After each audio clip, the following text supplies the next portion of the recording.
बना दिया।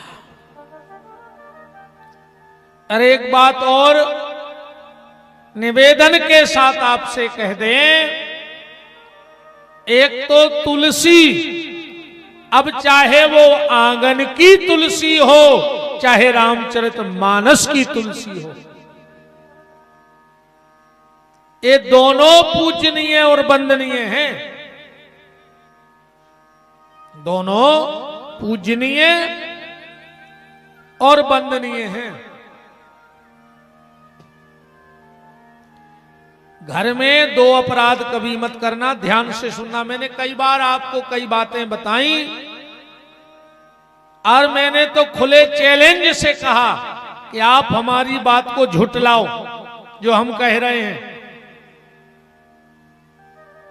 आप हमारी बात को झुटलाओ। मैंने कई बार कथाओं में कहा कि एक व्यक्ति दुनिया में ऐसा सुखी बताओ जिसके घर में जीना के नीचे हौदी बनी हो और वो परिवार सुखी हो।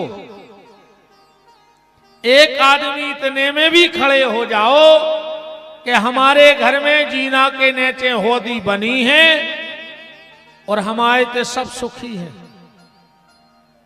जिसके घर में जीना के नीचे हौदी बनी होगी, एक ना एक व्यक्ति परमानेंट उस घर में बीमार होगा। और ना हो तो तुम में से कोई खड़े हो जाओ, हमारे घर में बनी है और हमारे घर में किसी को दवाई नहीं लगती। हो जाओ एक जन खड़े, उसमें क्या है।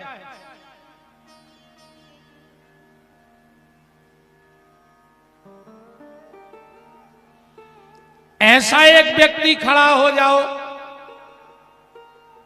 जिसके घर में उसके घर का पलंग आईने में दिखता हो और उसके घर में झगड़ा ना होता हो जाओ खड़े कि हमारे घर का पलका आईने में दिखता है और हमारे घर में कभी झगड़ा नहीं होता। इन चीजों को बदल के देखना। पर आज के लिए दो बातें आपसे कह रहे हैं। उस घर में कुलक्ष्मी का वास हो जाता है। एक बार उस घर से लक्ष्मी निकल जाए तो दूसरी बार उसकी चौखट में प्रवेश नहीं करती। अगर घर में दो गलतियां हो जाएं तो लक्ष्मी को तुम लाओगे भी और जिस दिन निकलेगी तो लौट कर तुम्हारे घर में नहीं आएगी। दो गलती मत करना। कभी भी किवाड़ के पीछे कील ठोक के कपड़ा मत टांगना। एक घर में सबसे बड़ा दोष है। कई लोग किवाड़ के पीछे कपड़ा टांगते कि नहीं टांगते। अब एक बात समझना बड़ी मर्यादा में। कपड़े क्या हैं? कपड़ों में हमारे शरीर की गंदगी है कि नहीं है बताओ। कपड़ों में हमारे शरीर की गंदगी है। आपने एक बार भी पहन लिया तो शरीर से तो स्पर्श हो गया कपड़ा। अब क्या उस कपड़े जो चौखट पे किवाड़ पे लगा है, क्या लक्ष्मी उसके नीचे से जाएगी, उस घर में प्रवेश करेगी?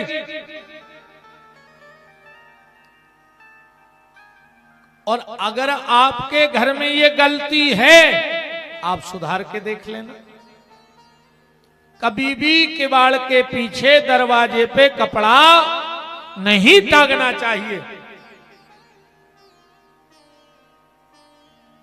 दूसरी गलती, पलंग पर बैठ करके भोजन नहीं करना। कभी कान पकड़ लेना आज के बाद। जिस पलंग पे हम सोते हैं ना, कभी बच्चों को भोजन दो। पतिदेव भी करें तो मना करो। तुम्हारी तो मान नहीं जाएंगे न मान। पतिदेव तुम्हारी बात ने मान। कैसे ने मान? जब तुमने ओके बाऊ दादा छोड़वा दाए, तुम्हारी नहीं माने वे। बताओ। एक माता जी आई हमारे पास, बोले गुरुजी हमारे पति बहुत दारू पियत है, तुम छोड़वा दे। हमने कहा तुमसे समर्थ दुनिया में कोई पैदा ही नहीं बा। हमने कहा तुम ही छुड़वा दो। गुरु बोले गुरु जी हमने छुड़वा पे। हमने कहा तुमने वो कीमत आई छुड़वा दी, बाप छुड़वा दो, भैया छुड़वा दो, बहन छुड़वा दई, रिश्तेदार छुड़वा दे, दारू और छुड़वाओ तुम ही अगर तुम में दम है तो। दारू छुड़वावे पंडित जी हरे, अब बाऊ दद्दा छुड़वावे तुम। कैसा लग रहा है?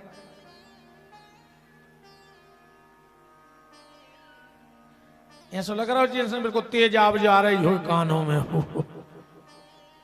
लग रहा हो ऐसा ही? अरे राम राम राम, तुम्हारी बात वो मानेंगे मुझे विश्वास है। हाँ, वो कहते भी तुम ही हो, वो तो सुना थे बेचारा। और जो तो सील ठप्पा शादी के पहले ही लग जात। जब शादी को कार्ड छपत है भैया, तो लड़की के आगे लिखो रहे थे 100, अकेले 100 2 की मात्रा बिंदी, मतलब पूरा तो है 100 कांक्षणी। और लड़का के आगे लिखो रहे थे ची, और बिंदी माने चिरंजीव। सही आपरों को अर्थ, हमाओ अर्थ अलग है, मगर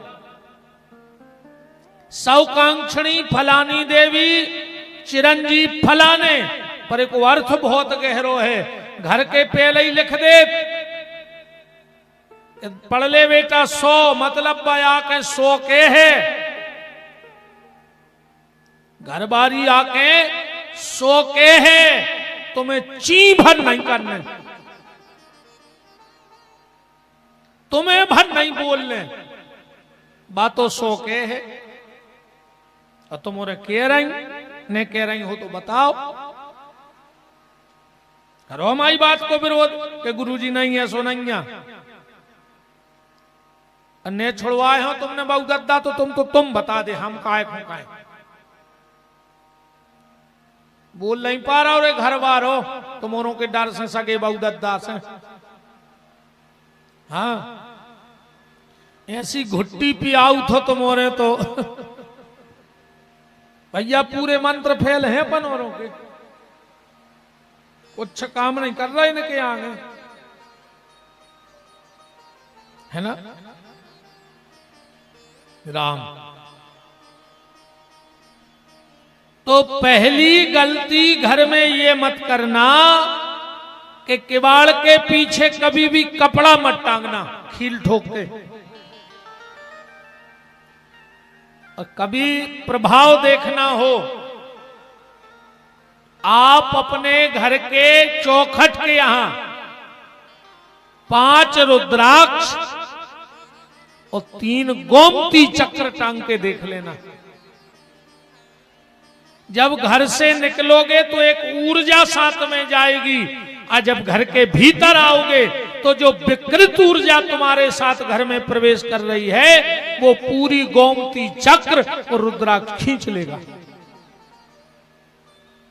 जाने पर सात्विक ऊर्जा देगा, और जब आओगे तो तुम्हारी नकारात्मक ऊर्जा खींच लेगा।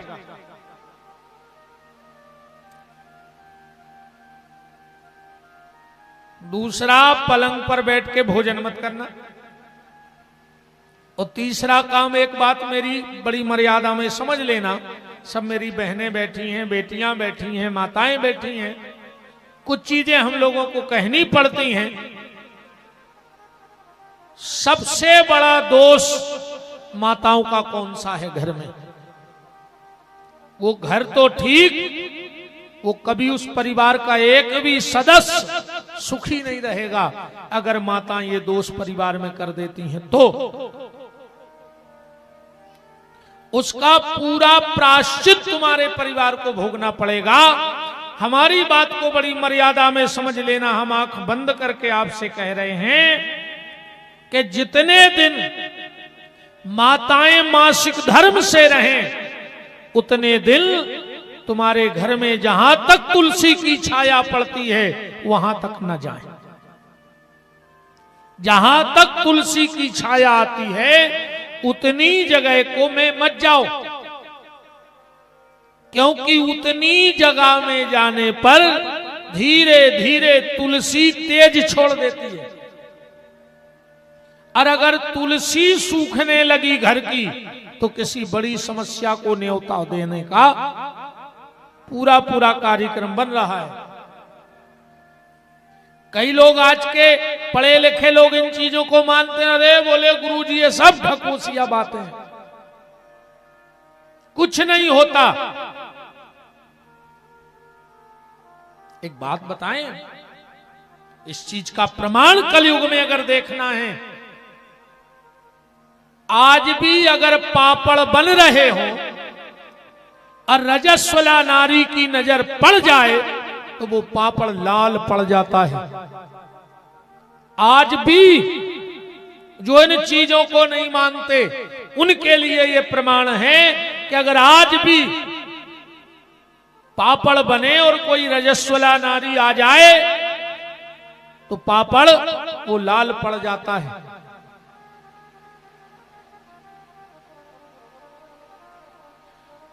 बात तुलसी की चल रही है, आज तो मेरा केंद्र तुलसीदास जी हैं। बातें हमने 3 आपसे कही थी। पहले दिन इच्छा, कल का विषय था रक्षा और आज का है प्रतीक्षा। आज का विषय है प्रतीक्षा। जीवन में परमात्मा की प्रतीक्षा करो। और कलयुग जैसा तो कोई युग ही नहीं है। हाँ, कलयुग जैसा कोई युग नहीं। 4 युगों में ज्यादा दिक्कत नहीं हुई, थोड़ा थोड़ा बदलाव होता गया चारों युगों में। सतयुग में जो व्यवस्था, कानून व्यवस्था थी परमात्मा की, वो ये थी। सतयुग में राक्षस अलग लोक में रहते थे और देवता अलग लोक में रहते थे। कबों कबार झगड़ा हो तो कैसे लोग ही अलग अलग आते। जब वे हमला कर हैं, जब झगड़ा हुई है, फिर आया त्रेता तो कानून में थोड़ी सी ढील पड़ गई। कानून में थोड़ी सी ढील पड़ी। कौन सी? सतयुग में देवताओं का लोक अलग और राक्षसों का लोक अलग। त्रेता में ये कई लोक में सब रहने लगे। वही में राम जी को जन्म होगा और वही में रावण को जन्म होगा। ये कई मृत्यु लोक। ढील पड़ी कि नहीं पड़ी? फिर आया द्वापर, सो ये कई घर में पैदा होगा। दो वही घर में दुष्टर पैदा होगा और वही घर में दुर्योधन पैदा होगा। बोलो ये कई घर में पैदा भाई, राक्षस और देवता का नहीं। अब फिर आ गया कलयुग। अब कहां है राक्षस और देवता? ये कई घर में नहीं है, अब ये कई शरीर में बैठ के रह गए। कलयुग में यही में देवता हैं और यही में राक्षस हैं। अगर तुम अच्छा कर रहे हो तो तुम देवता हो, और अगर गलत रास्ते पे जा रहे हो तो तुम राक्षस हो के नहीं हो।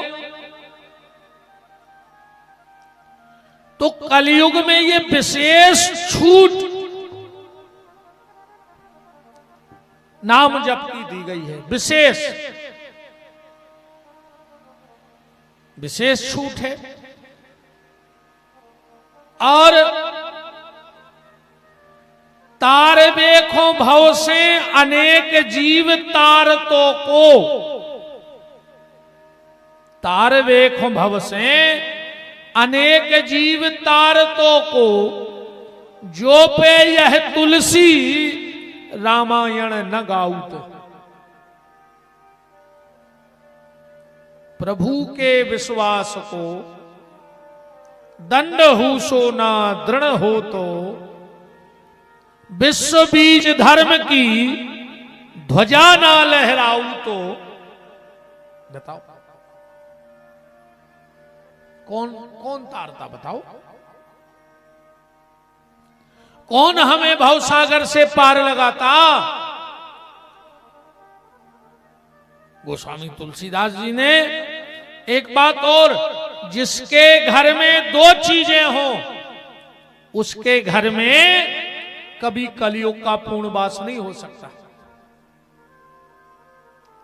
एक तो गंगा जल, ध्यान से सुनना, एक गंगा जल रखा हो घर में, और चाहे एक रामचरितमानस की चौपाई का पाठ होता हो, पर हर घर में रामायण का पाठ होना चाहिए।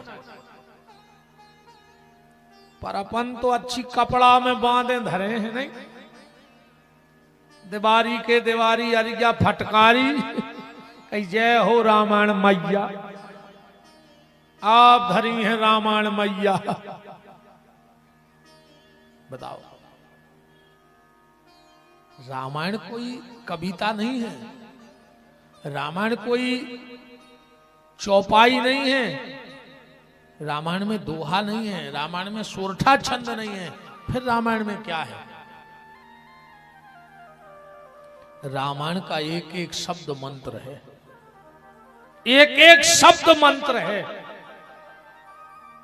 एक बार बहुत विशाल सम्मेलन हुआ विद्वानों का, उसमें ये चर्चा आई कि इस समय सबसे बड़ा कवि कौन है, सबसे बड़ा कवि कौन है।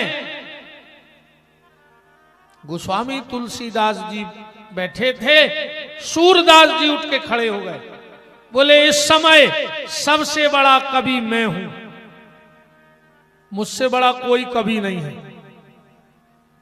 सबने कहा सूरदास, जिस सभा में तुलसीदास जी बैठे हो और वहां कोई ये बात कहे कि सबसे बड़ा कवि मैं हूं, सूरदास जी बोले मैं तो हाँक के कह रहा हूं कि दुनिया का सबसे बड़ा कवि सूरदास। तो बोले तुलसीदास कौन है? सूरदास जी ने कहा वो दुनिया का सबसे बड़ा मूर्ख होगा। कौन? जो तुलसीदास जी को कवि कह दे। बोले फिर? बोले तुलसीदास जी कविता नहीं करते हैं, तुलसीदास जी तो महामंत्र लिखते हैं। महामंत्र यही जपत महेशु, भगवान शंकर जिसको जपते हैं, राम कथा का एक एक शब्द मंत्र है। तो जिसके घर में गंगा जल रखा हो, जिसके घर में रामायण की एक एक चौपाई बोली जाती हो, वो घर कभी कलयुग की नजर में नहीं आता।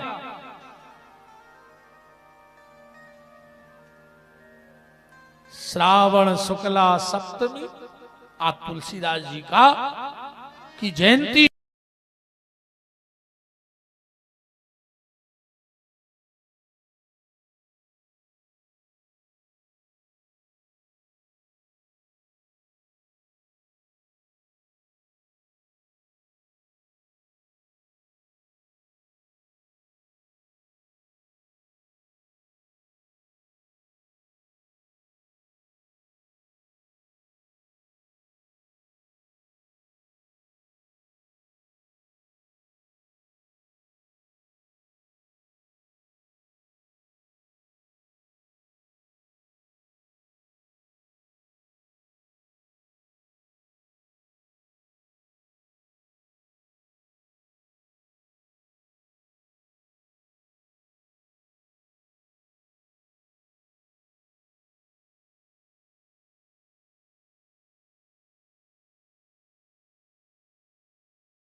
राम लगी तो नहीं है ने चलाओ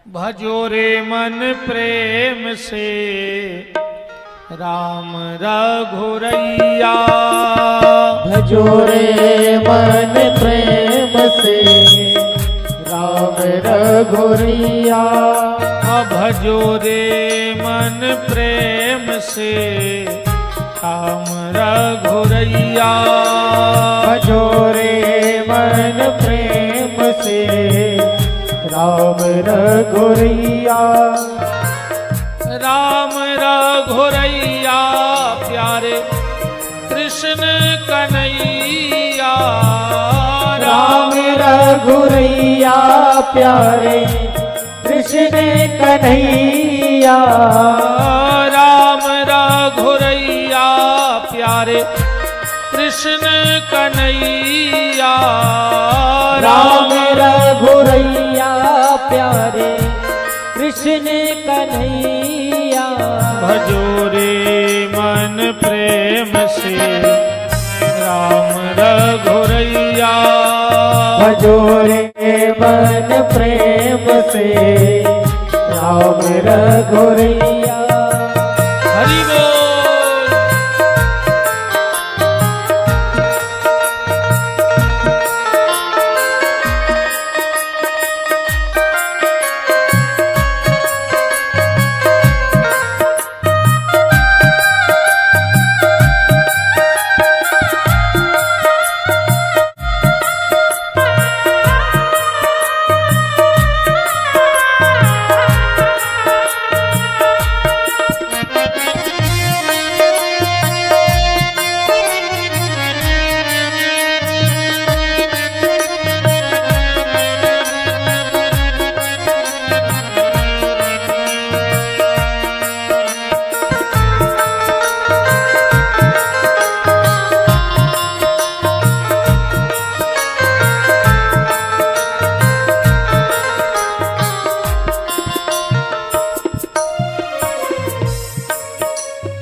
बेर खुआ के सबरी तर गई नाव चढ़ा के बटिया बेर खुआ के सबरी तर गई नाम चढ़ा के बटिया बेर खुआ के सबरी तर गई नाव चढ़ा के